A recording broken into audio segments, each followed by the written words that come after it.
Hello बच्चों, तो आप प्रश्न को देखते हैं। त्रिभुज एबीसी में कोण ए बराबर x डिग्री, कोण बी बराबर 3 गुनी x डिग्री और कोण सी बराबर y डिग्री है। यदि 3 गुनी y माइनस 5x बराबर 30 डिग्री है तो सिद्ध कीजिए कि त्रिभुज समकोणीय है, अर्थात त्रिभुज के कोई एक कोण समकोण है। तो दिए गए प्रश्न की मुख्य अवधारणा की बात करें तो बच्चों यहाँ पर देखो, यदि दो चरों वाले रैखिक समीकरण x और y के रूप में हो तो बच्चों उस रैखिक समीकरण निकाय को हमें यहाँ पर हल करना है। तो दिए गए प्रश्न में क्या बोल रखा है, तो हमें सिद्ध करना है बच्चों, देखो त्रिभुज समकोणीय है। ठीक है, तो समकोणीय है अर्थात बच्चों त्रिभुज का कोई एक कोण समकोण होगा, अर्थात 90 डिग्री के बराबर होगा। ठीक है, तो बच्चों यहाँ जानते हैं किसी त्रिभुज के कोणों का योग 180 डिग्री होता है। तो इन मुख्य अवधारणा की सहायता से दिए गए प्रश्न को हल करते हैं।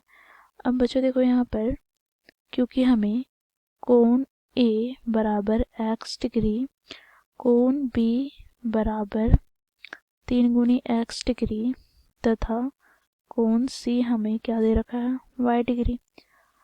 तो बच्चों यहाँ पर हम त्रिभुज के कोणों का योग गुणधर्म का प्रयोग करें तो बच्चों देखो, त्रिभुज एबीसी में कोण ए प्लस कोण बी प्लस कोण सी बराबर क्या हो जाएगा, 180 डिग्री। मुख्य अवधारणा में हम लोगों ने देखा। अब बच्चों देखो यहाँ पर कोण ए का मान क्या है, तो x प्लस कोण बी का मान क्या है, तो 3x प्लस कोण सी का मान क्या है, तो y बराबर 180 डिग्री। तो यहाँ से बच्चों देखो 4x प्लस y बराबर क्या हो जाएगा, 180।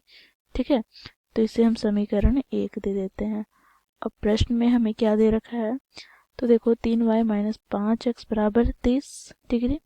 तो यहाँ पर हम लिखेंगे तथा देखो 3y माइनस 5x बराबर 30, अर्थात यहाँ से बच्चों इसे हम व्यवस्थित करके लिखेंगे तो माइनस वेनिश निकाला तो 5x माइनस 3y बराबर क्या हो जाएगा, तो 30। तो यहाँ से बच्चों हमें 5x माइनस 3y बराबर माइनस 3 प्राप्त हो गया। ये हो गया समीकरण 2।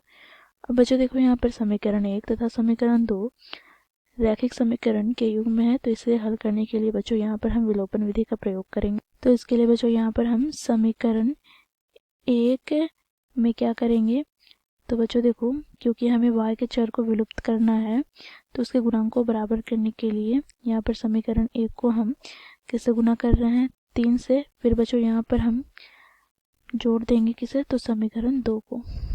ठीक है, ये विलोपन विधि में होता है।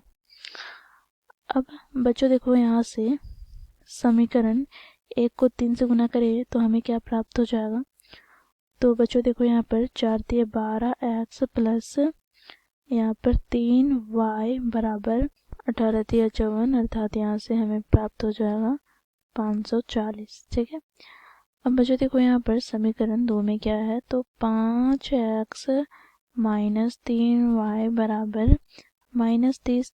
बच्चों देखो यहाँ पर प्लस 3y से माइनस 3y कट जाएगा तो यहाँ से हमें क्या प्राप्त हो जाएगा, तो यहाँ से बच्चों देखो 17x बराबर यहाँ से 0, यहाँ पर 4 में से 3 घटाएंगे तो 1 और यहाँ पर 5, तो 17 × 51, अर्थात यहाँ से बच्चों हमें x का मान प्राप्त हो गया क्या, 30। बच्चों y का मान हमें ज्ञात करना है तो समीकरण 1 का प्रयोग करेंगे।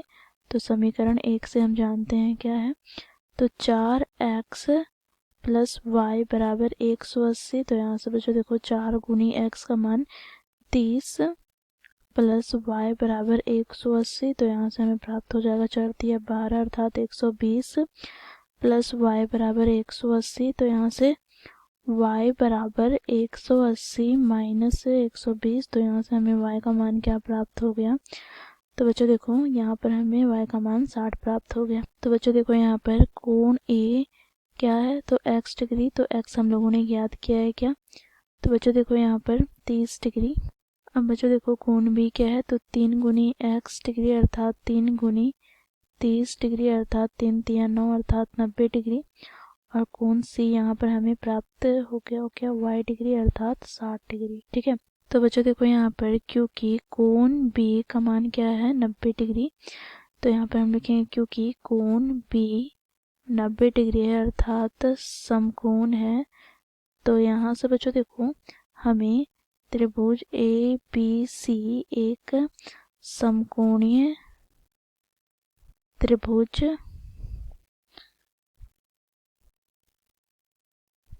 है। ठीक है, तो इस प्रकार बच्चों हम लोग दिए गए प्रश्न में त्रिभुज ABC को समकोणीय त्रिभुज सिद्ध किया। आशा करती हूँ आप लोगों को यह प्रश्न समझ में आया होगा। धन्यवाद।